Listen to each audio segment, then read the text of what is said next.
We're about to go live. Hello everyone and welcome to another episode of Go Time.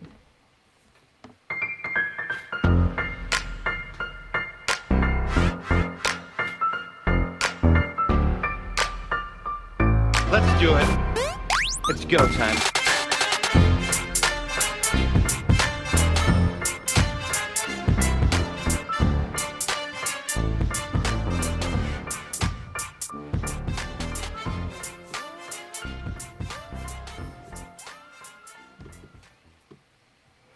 So today we are talking about debugging Go, and I have to share that this is actually a re-recording of the episode because as much as we did our best to have redundancy and double local recording and saving and whatnot, the internet was bad, the audio was bad, everything was bad, so we are re-recording, and we hope that this time there will be no black boxes for us to poke.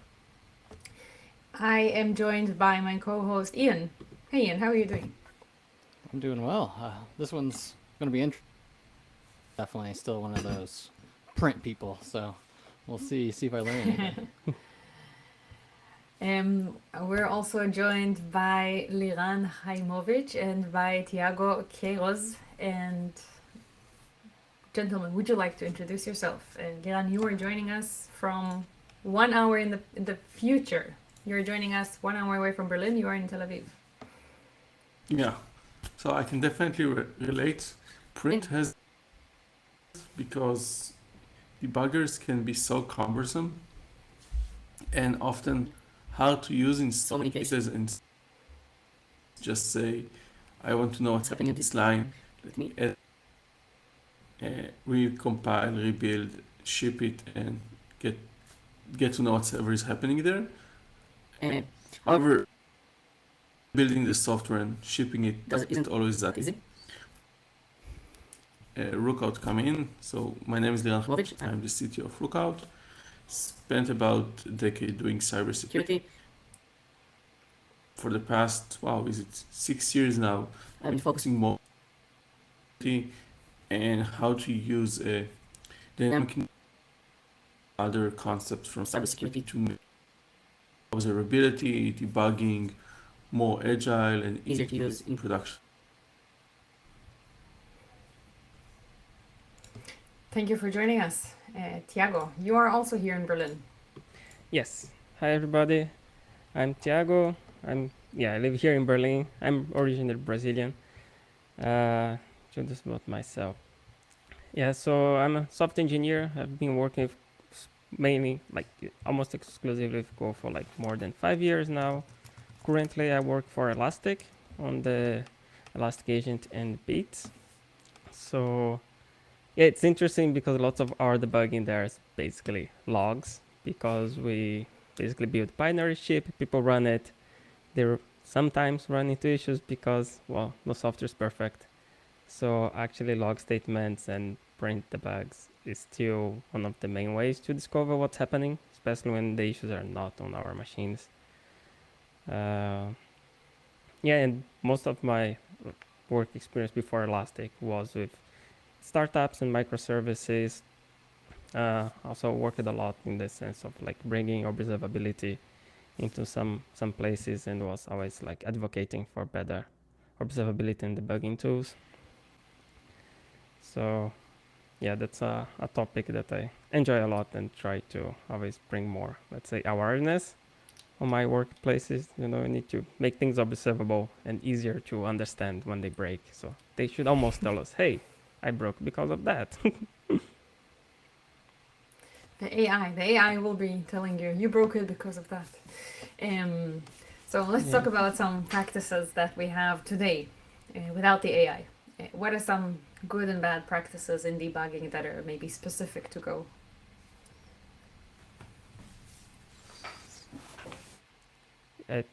I think definitely let's say good practice, it's always have logs on your application. Make sure you write your application and you have proper log statements, which it's a very broad concept, what is proper enough, right? And something that you basically learn by seeing other applications, but definitely you should have enough logs for things, especially for like if you write a web server, right? Ideally, as soon as the HTTP server is running, it should say, hey, I'm running on this port, on this host. Should show you some information of how it's starting, what it's doing, printing some configuration that might change for environments and might be very critical to solve some issues. So like I think a best example, like sometimes you run something on staging on a port and then in production another one, but then if you don't set the configuration right, things just don't work. And then if you don't have any log statement, anything telling, hey, I'm actually starting my web server on port 3000, not 8000, you might spend a few hours debugging. So yeah, definitely really think when the application is running or starting what an engineer or even a user, right, that's using your application might need to know if something goes wrong, or just to know about the current state of the application. So the tricky thing about debugging any language, I would say, is that you're probably debugging the unpredictable, because if something is predictably broken, probably going to have a log line somewhere saying the system is essentially saying, oh, this is why, just go ahead and fix it. And maybe the system is writing it out very clearly, or maybe you're just knowledgeable enough in the application, whatever, to just get a sense of what's going on, quickly pick up the breadcrumbs and know what is what. If you are bothering to debug something, then it's to you in some way, maybe because it's super complex, maybe because there's many dependencies, maybe because you're not just not that much of an expert in Go application itself, and that's perfectly fine. Nobody's perfect, and we all have. But whatever it is, you kind of have to keep in mind that if something is challenging, it's unpredictable in some way. And you have to think about how do you unpredictability, whether it's about by pushing those print state in to kind of get a better sense, whether it's about or live debugger or looking at other observability. Whatever it is, you kind of have to address the unpredictability to what is known and build from that. And kind of speaking of Go in particular, one thing I found that often confounds people is that Go to have exceptions, and yet it somehow kind of does. Now, I'm not trying to talk about anything, but panics and differs are very similar to exception throwing and them. And if you are new to Go, maybe not very panics are often overlooked. Some libraries actually even use intentionally panics as a form of to unwind the stacks if the stack is very deep. If you're looking at an error flow, if you're looking at unpredictable outcome, it's always good to think about is there any chance is panicking here, and if it is, how can I test it, or nothing is panicking. Because you'll often find that whether intentionally or unintentionally, there could be panics in that's throwing your code into some unpredictable flow.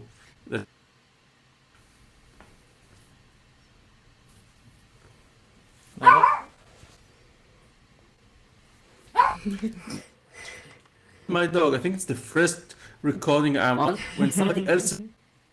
It's always mine. I'm also happy that's not mine. Well, because of the delay, I'm getting afraid that he'll get more active, but I don't think so. He's too very distracted if he's dinner. So what would you say is the difference between debugging locally versus debugging in the cloud?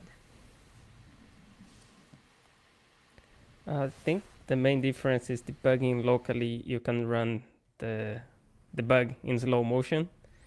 So actually, I was at GopherCon in a workshop from Buchanan, and he told this quote that was very interesting. Like the function of a debugger is to run your bug in slow motion.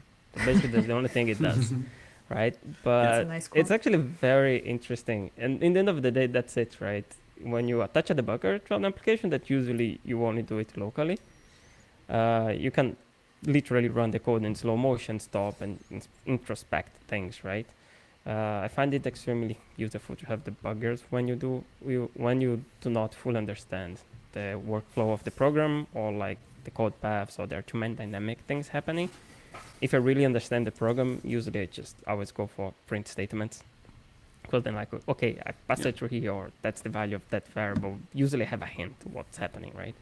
When I have no clue, usually the debug, okay, I know that it's probably gets into this function. And I think that's one of the main difference from the cloud. Like you can actually attach a debugger. You can run things in slow motion, right? Because if you're in the cloud, even like it's a Kubernetes deployment on your staging environment or something, usually there are some proxies, some things in front of your application that might have some timeouts and things like that. And once you put a debug and say like, hey, stop my HTTP request for, I don't know, 5 minutes while I think, or maybe 30 seconds, then timeout. You know, you step, especially in Go, you go to some point and then, hey, context that line cancel the request of this the context of this request, time it out. So I think that's I would say the main difference. Yeah. The cloud sucks. It really sucks because the two techniques we're used to working with for debugging just don't work. You 99% of the time you when you're running in the cloud, you can't touch the traditional debugger, whether it's because you don't have the access for it, whether because the debugger itself is gonna be, as Tiago mentioned, but that's gonna kill any props and remove you from any load balancer. It's gonna get AWS or Kubernetes or whoever is orchestrating the application to terminate your process, and then without your debugger attached. And the other slew of technical problems, but 99% of the time you're not going to be able to attach the debugger. The beauty of watching your code move in slow motion, so you can actually spot the bug as it's moving at lightning speed through your code. Logs, which are nice, they're definitely better than debugger.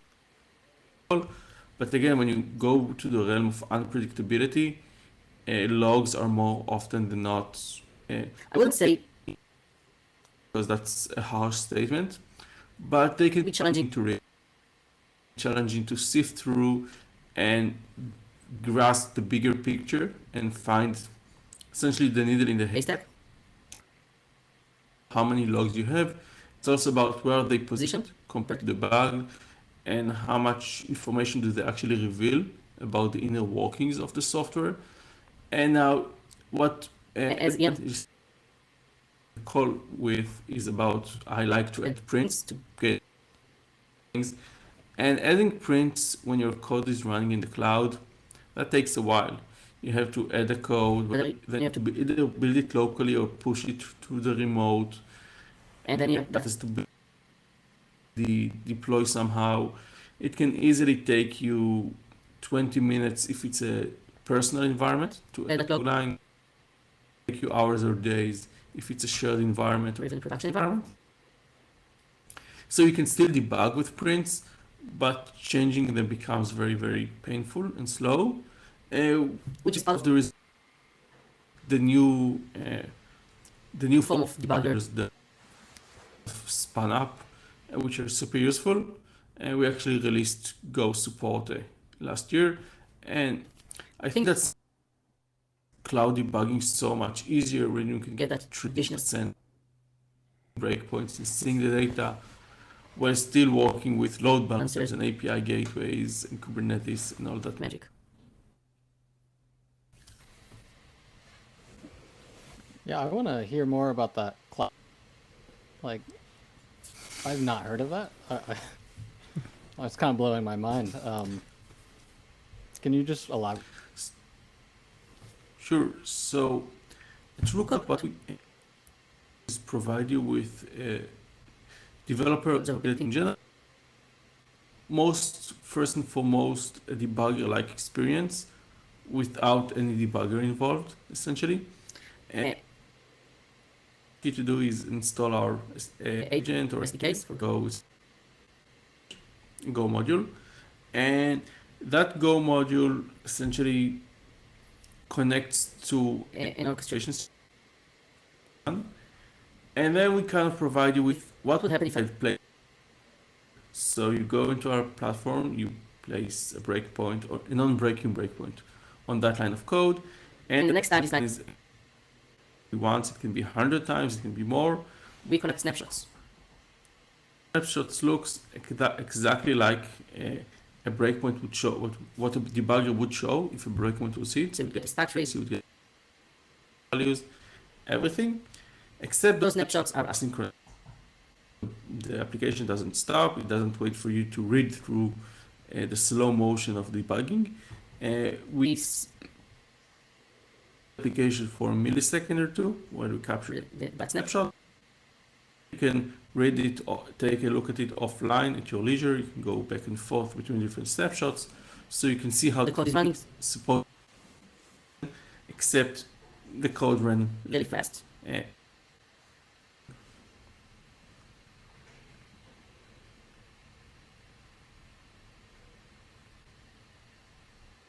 Did we just lose Ian?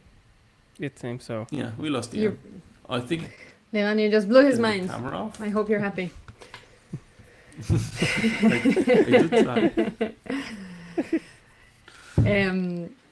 So you mentioned that this you can do this cloud debugging with the snapshots of the of how things are when you place those breakpoints as a way of doing that in the cloud that is quite easy or easier. What are general some good practices that you have to make debugging easier? So what can you do to help yourself, your future self, your colleagues when you do debugging generally? What are those practices that you're following? Ian is back. Ian, we were just saying that your mind was literally blown and we lost you. So we're glad to have you back. All kinds of issues today, but yeah, thanks for bearing with it. So obviously, also you shouldn't skim for logging. You should also keep in mind that there is such a thing as too much logs build from your log aggregator. So do watch out for that. Entire topic about optimizing the cost and volume of logs. I'm not going to dive into that. From my experience, most people on the side of too few logs, especially early on. And the other thing which kind of touches back to the point I've mentioned is when you're writing code, focus on the error conditions. And that's I think more that when you write code, about 20% of your code, the happy flow, deals with what should happen, and then 80% of your code deals with what shouldn't happen. And validating inputs, with responding to errors, with the disconnect database errors, with God knows what. And that's where 80% of your code is going to lie. And complexity-wise, then 80% of your code is going to be there. And try to focus on thinking through those errors as you're writing the code. While it's definitely useful to write a logline saying you've entered a function, maybe it's an important function, maybe it's going to be, that logline is far more likely to be noise and far more likely to end up in the bin of those logs are costing me, it's time to turn them off. On the other hand, adding logs for errors, those are way more useful. Something went wrong, make sure you write a logline about it.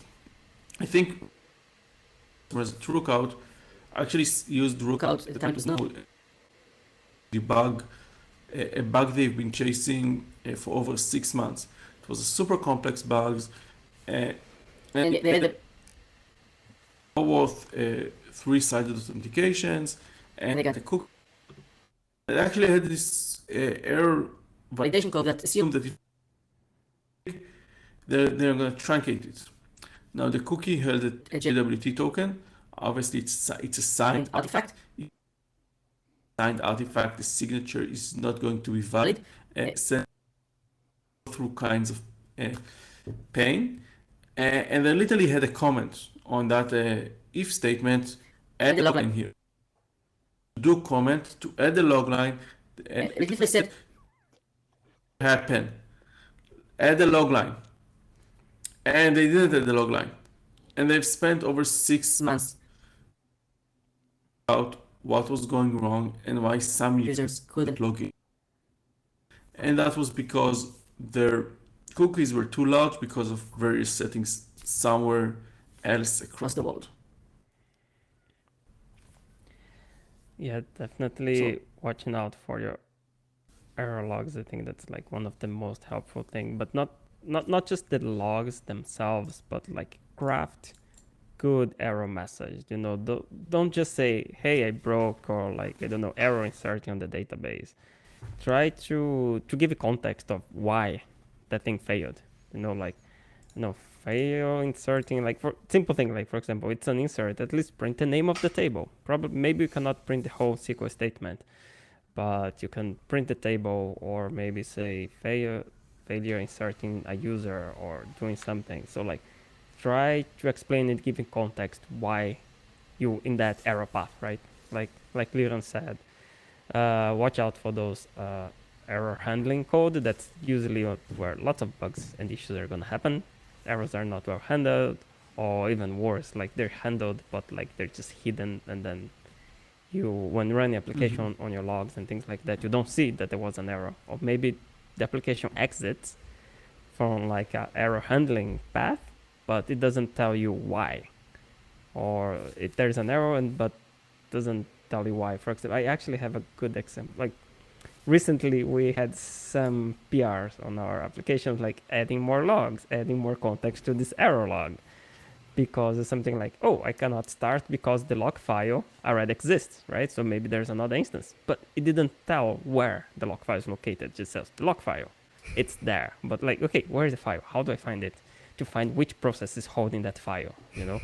And then maybe if you go to lots and lots of logs at the very beginning of the application, it says, oh, my configuration path here. And then you have to know that you need to join that with something else to find the log file, right? But why not just print together, you know, like, hey, log file, here's the whole full path, already exists, I cannot start, you know? So sometimes simple things like that can make a whole difference. So maybe found a recoverable error, have to shut down, but here's the error, here's the situation. Like, try to show the code path that led to the error, to error handling, and give as much context on your error message as possible. So someone reading the log, or even reading the error in whatever observability tool you have, the person reading it can better understand why that happened. So we've talked a lot about logging, and it sounds like for errors, logging is the way to go. Where do you think the place of like stats are, like counts and, you know, histograms of latencies, and where does that sit in the debugging landscape? Metrics are one of the most complex and powerful ways to monitor software. And you can get a lot done, especially if you're looking at large production systems and those sort of things. But you also need to have some basic understanding of how metrics work and how to approach them. You also need some real-world experience with your specific application, because numbers that can be awesome for one application can be. And some of this lies in the business context, in the domain, and some of it just lies with the characteristics of your applications and various decisions you've made along the way. Obviously, there are a few great places to start that are always good. Your requests per second, looking at your essentially how many requests processing per second, and looking at your latency, how long does it take you to process a request, looking at your error rates. Requests are successful versus how many are not. But then there are also ways to look at the data which change. Do I look at the median, the average, the P90, the P95? Depends on the context. Some applications might make perfect sense to look at P95, while others might have to look at P99.9, while others still might look at the average. So, what dimensions do you look at those metrics? How do you have multiple regions? Do you want to monitor it per regions? Do you have multiple endpoints? Do you want to monitor it? The different endpoints have different tolerance for latency. And the list goes on and on and on. So on the one hand, if you're looking to monitor in production, getting some metrics in the start, but it's also a dual learning curve, both on learning how to use metrics in general, but also about and what's good versus what's bad for application. Yeah, like I think metrics are not, I wouldn't call them like exactly a debugging tool. They're more like to understand, because metrics are aggregations, right? Usually you get like average requests per second, average things like given a number of requests of instructions of executions in a given time. Those are like metrics of like usually for request latency, throughput, maybe database connections. So usually you cannot pinpoint like one thing or get one transaction and then get the metric and use those aggregations, but they also help you to maybe understand another thing, like which bugs are actually like, let's say, worth fighting right now, right? So if you have metrics like error rates, right, and you have like 50% of your requests are always failing, so definitely you have a big issue there, right? Lots of people are being affected by this bug. But if it's 0.1% of your requests, are failing or are too slow, and that's basically meaningless in the number of users, maybe there are actually other bigger bugs, that's gonna have a better impact for your users to solve. So definitely, I think metrics can help to prioritize, and definitely performance issues, right? So if you want to improve performance, so you actually have performance issues, then those metrics will be there. But then even though you can handle performance issues as bugs, when someone talks to me, oh, there's a bug, let's debug something, usually I think more like a code level, a weird behavior of the one specific application, rather than, let's say, every time I have too many requests, the database dies, right? Usually I don't think that is a bug. It could be a bug in the code that you're making too many requests to the database, or no optimized SQL queries. Could be, but at least that's how my mind works when I hear the word bug or debugging.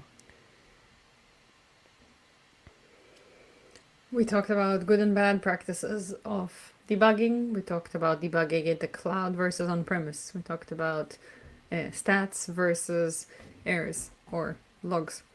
Let's talk about debugging in production versus not. Are you debugging in production? If yes, how? Yeah, I think in the case of like working with Elastic, it's a very interesting case of debugging production, because we don't have access to the user's environments, right? So basically we only rely on logs and asking people, hey, what have you done? So that's where you actually see the two things: the power of actually having good logs, and also you see the other side. Logs can be too verbose as well. Like you have some applications, if you enable log debugging and it has a very high throughput, then sometimes you get like 100 megabytes of logs and it's like 3 seconds of execution, because it's just too verbose for some stuff.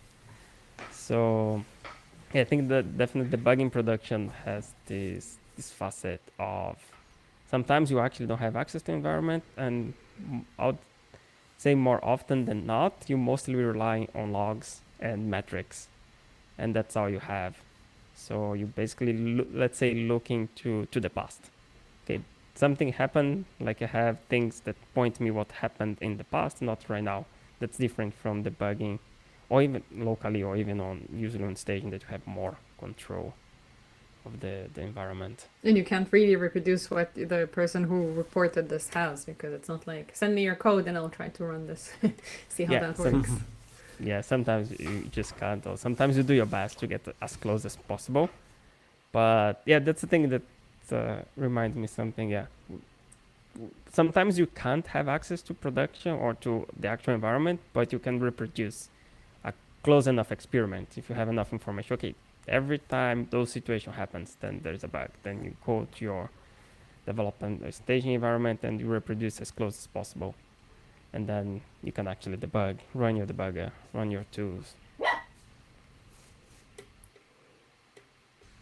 So one of the fun things about being the city of Rookout is to see how our engineers debug in production, but I get to work with many of our customers while debugging in production. And our customers have, I wouldn't say given up, but have come to realize that they need a better solution than the traditional approach for debugging. Monitoring tools were not for debugging. Monitoring tools are meant to show you something is wrong. Your application is down, you're having some issues with some of your endpoints, some of your users are not getting the best service, but they were never designed to pinpoint exactly what's going wrong. And especially issues are code-related issues today with cloud native applications, when you're essentially moving away so much of the infrastructure somebody else, your AWS or Google Cloud or Azure or whatever you're picking, I don't know. Most of your bugs, most of your issues are somewhere in the code, and you need a lot of granularity. And many of our customers have figured out that whether they try to make their engineers more or solve customer issues faster or both, they prefer to be able to truly debug in production. And we see a few considerations and hurdles in how you approach that. I mean, security is a big thing. You have to make sure that whatever tool you're using, you know who can access the system, you know how it is being accessed, that everything is secure. There are a lot of privacy regulations across the world in general, in Europe in particular. So you have to think through that. You have to know that what private data is being collected, is it being removed through the process, is it being stored, who is storing it. And obviously you have to think about performance and availability, and will the access and the tools I provide my engineers somehow impact the stability of my application, will it impact the performance of my. And whenever you're thinking about debugging, and it doesn't matter if you're giving them some fancy tools such as Rookout or providing them with SSH access to go do their thing, you implications in those elements and functional requirements of your system, which can vary greatly between domains, between companies, even between the same company. You have to think about that and how you address them. But other than that, than the extra risks and significant extra risk involved, you still go same fundamentals of debugging we've discussed through this call. And once in a full moon, I actually meet somebody who decides to attach traditional debugger to production because either the issue is bad enough that they have no choice, and that's or because for some peculiar reason it doesn't disrupt their system all that bad for some reason, and they can afford to. But at the end of the day, you end up with the same techniques, just risk aversion scale.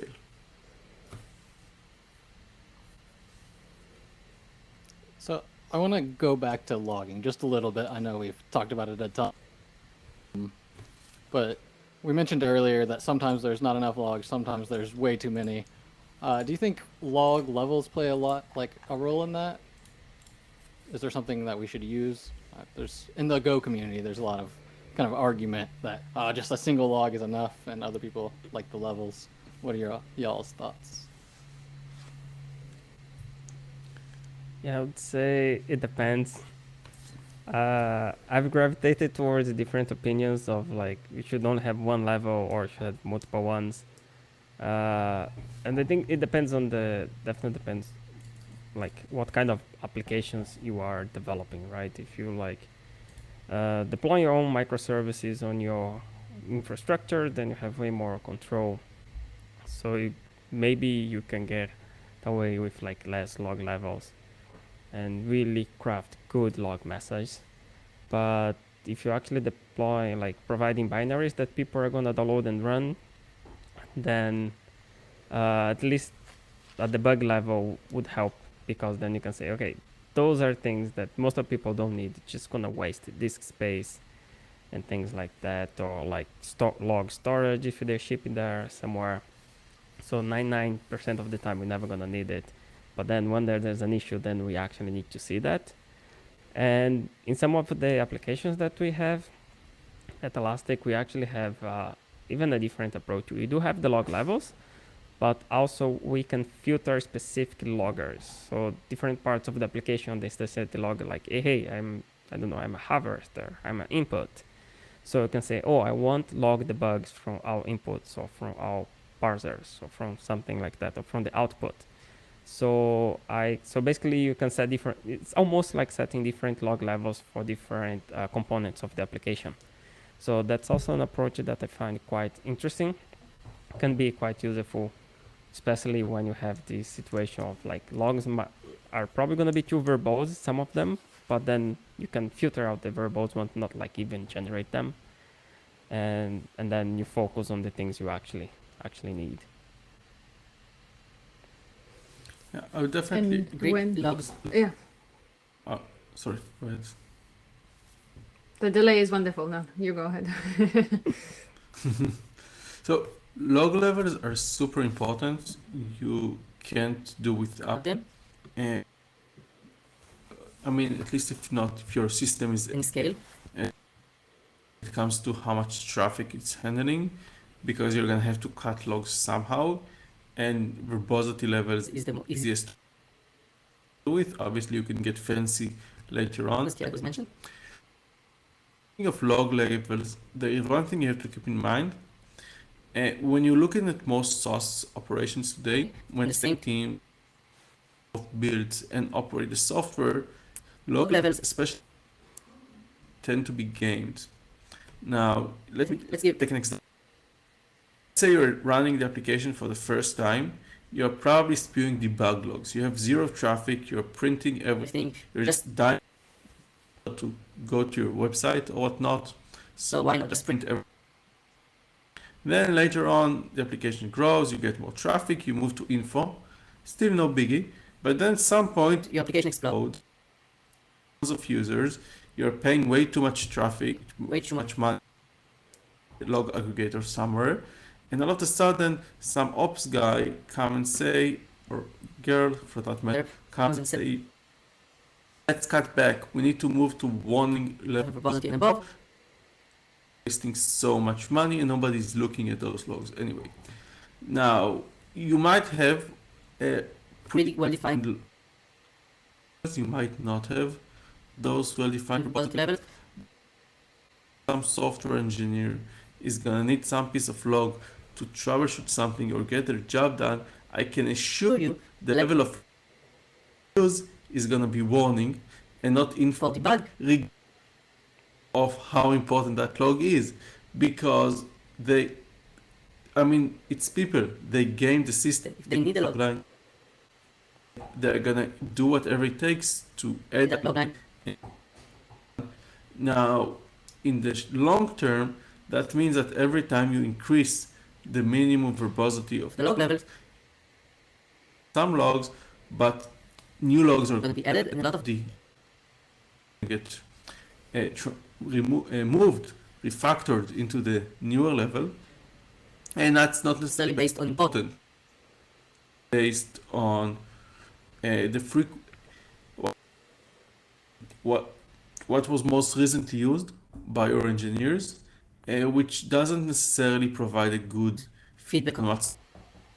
Not to mention that some engineers might be more straight shooters than others, in which case things can get even worse because some engineers are going to game the systems and others won't. And log levels are not gonna fix everything for you. Help to a certain degree. I love that point about gaming the system because I have definitely done that, without a doubt. Oh yeah, We're- make this. we're error recording I this, you know. Need to see it. Yeah. I'll admit it all day. It's all good. I totally agree with that as well. I think there's some logs that I'm like, no, that's info, because if something goes wrong, I need to know that happened, so I won't put that as the bug. I know some people would call it the bug. I'm calling it info because I want this log line there no matter what. And I know you're running log info, right? That's the thing. I know you're running level info, so I'm putting the level that we're running. Yeah, so I probably guilty as well of the same thing. But I think, yeah, that's definitely a thing. And I think it circles back to the thing. You really need to be careful, especially as you scale. I think, like, Liran had a great point there. As we scale more and more and more, then the amount of logs become more of a thing. And then that's when you need to really think about what are you logging and how are you logging. So to make sure you always have the logs you need, because logs are the kind of things you usually never look at them unless you have an issue. And then if you have an issue and then you don't have the logs, then you're basically going to make a PR to put the log, to deploy, and might take 20 minutes if you're very lucky. It might take a few weeks if you provide an application for people to download and install. And yeah, so definitely need to be very, very careful with the logs you write, not to on those pitfalls.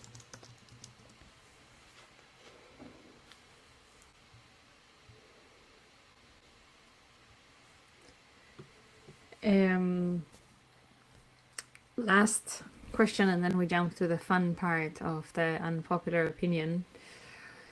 When you have to debug something, how do you start?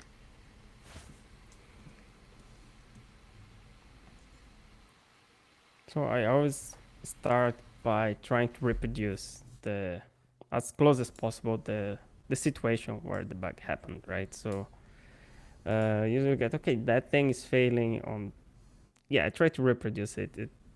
It depends a lot on the situation, but yeah, I try to make the bug happen on my machine.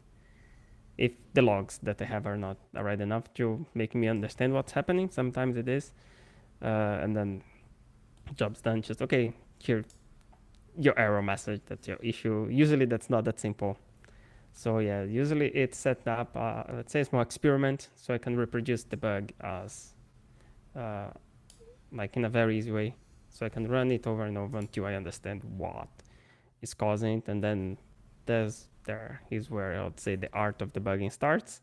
Once you can reproduce it, then okay, why it's happening, right? Then you go print statements, log statements, debugger, changing your environment, changing the state of the application to understand why it's actually the thing is happening.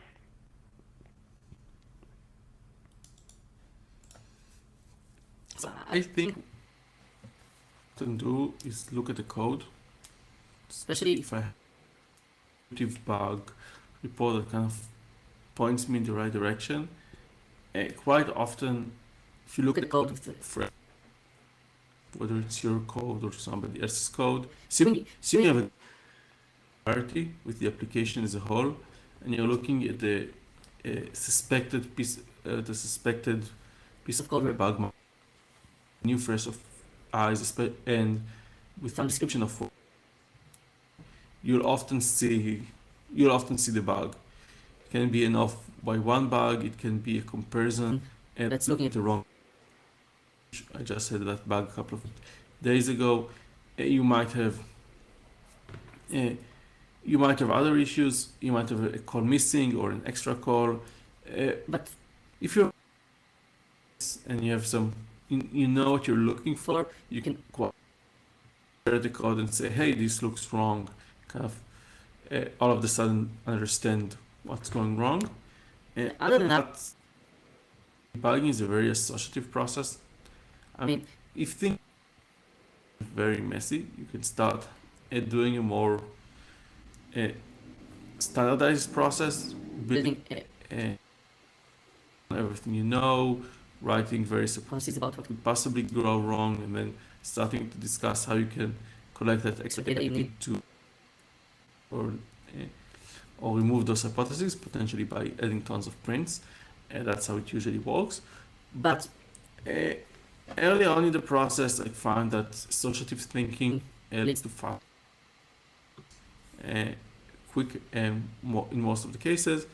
And that's another reason to look at the code, because once you kind of at the code, get a sense of the level, they're positioned to look at additional data, whether it's logs or metrics you've discussed, or the bug report itself, or anything else, to kind of see things in context, to piece everything together from scratch.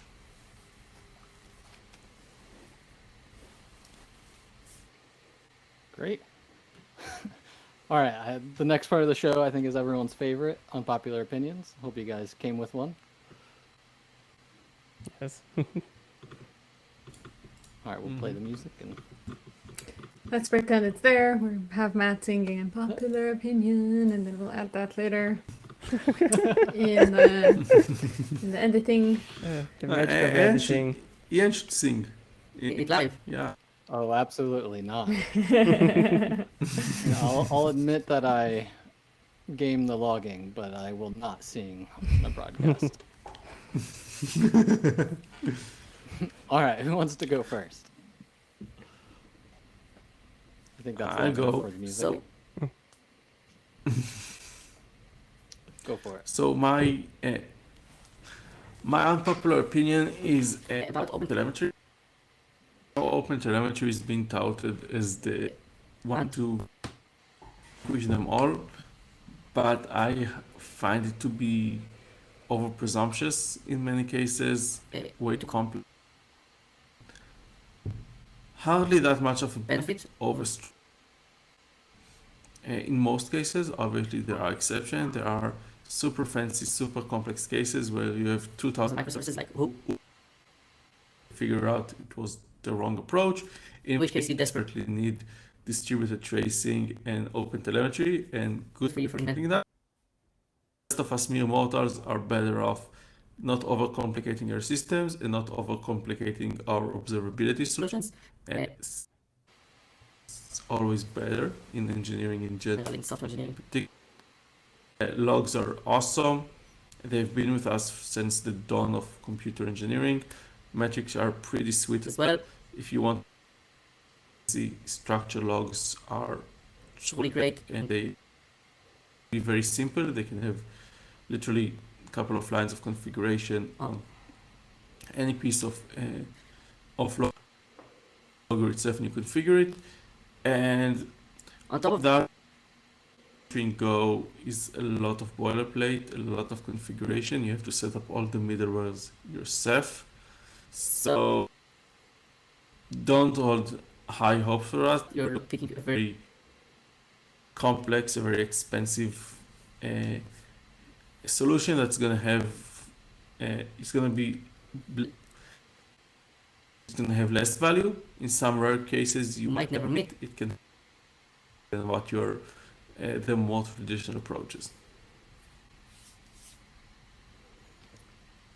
I definitely resonate with it being a lot of boilerplate and overly complicated.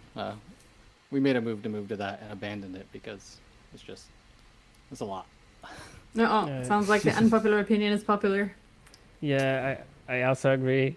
I never worked much with OpenTelemetry, but other solutions that basically are observability in metrics. And yeah, you can go a very long way with just well-structured logs. Even almost having distributed trace just based on logs. And super simple, because you can just, parse them or put them on Elasticsearch, something like that. And then you can just see the logs together, aggregate them. And yeah, you can go a long way without overcomplicating. So my unpopular opinion, I still believe that the testing package from the standard library is the best testing framework that you need, like the best out there. It's very simple. It's very powerful now, especially now that fuzzing is built into the language and everything. and because it doesn't introduce new concepts, so basically you still have to do your if statement. If that thing happened, then I call a method on my T object, right? Or my B for benchmarks and things like that. It makes the developer, the engineer, writing the code, think more about what they're doing and probably also craft better testing failure messages. So instead of just say like A is different than B, it's like, no, hey, I was trying to do that and that failed because of that. You can still fall in the pitfall of just say A is not B, but I think it's less. I think there's some libraries that have like a gigantic public API for testing that just gets hard to use.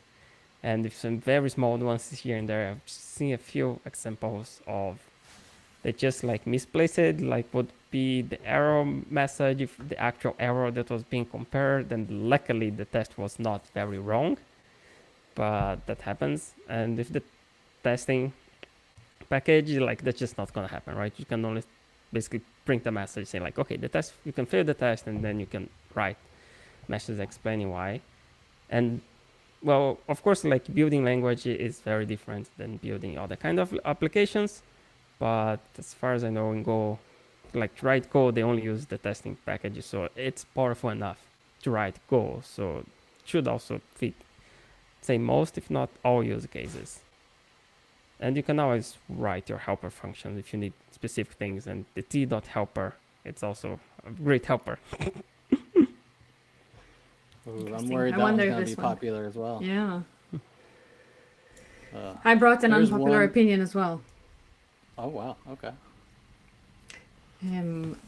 I think that as a manager, be it a team lead or a product manager or whatever, making a round of messages on your tracking system, like be it Jira, Trello, whatever.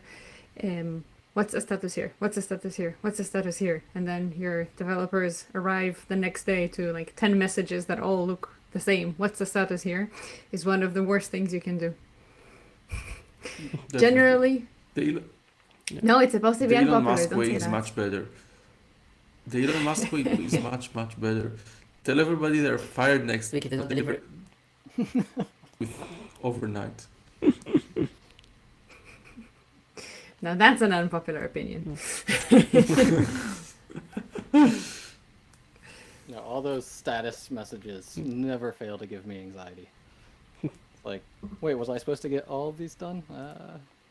Even if yes, there's better ways of doing that than 10 messages of what's the status here. It's, Definitely. maybe Yeah. you have an agreement that you should update at the end of every day, every week, every other day. I don't know. If you don't have such an agreement, you should set that up. If the team is not happy with this agreement, you need to find something else. But just around like opening your inbox to 10 of those messages is just like, I'm gonna close the computer. Bye. Yeah. If you expect I people agree. to spend the time to write down the answers, you should Spend the time at least to questions that prove you know what each task is about. and focused about what you're asking rather than generic what's your status, because I might as well answer it. It's progressing. Perfect. Oh my god. Adopting. I think I would even say like some of those stats update messages are like the bug logs. They just say like, yeah, it's moving, it's happening, but most of the time it's not what you need to see, not what you need to hear. True. You It know, is you like actually- what info you need level is- messages. Yeah, I would even say the bug. What you need is the error level. Like, hey, that's delayed because of that, or like, hey, I had a problem and blocked it here. So task X, Y, or Z is not moving, or even moving backwards. I think we're onto something here. Yeah. We also have a lot of questions that we wanted to talk about and lots of topics we wanted to talk about, and looks like there's no other choice but to have a follow-up episode. And I want to say thank you both for joining. I hope you will join to our next topic on episode on debugging. And I want to wish everybody a good rest of your day wherever you are.